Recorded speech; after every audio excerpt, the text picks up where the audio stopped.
अच्छा दीदी, एक ठो और बात पूछे का? पूछो ना।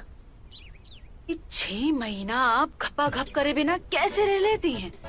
हम बताएं, राम कसम, हमारा तो एक दिन झरना का पानी ना ही निकले, हमारे अंदर तो बाढ़ आने लगता है।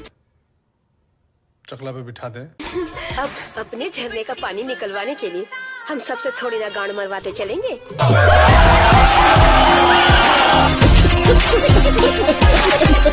अब तुम्हारा मर्द तो तुम्हारे साथ है, तुम तो रोज ही गपागप कर लेती हो। हमारा मर्द तो विदेशिया हो गया है, ये पूरा पानी ना जमा करने में लगा हुआ है। वो तो है, लेकिन एक बात कहें, मंगरा भैया आएंगे तो 6 महीने का कसर एक ही बारे में पूरा कर लेंगे, नहीं ना?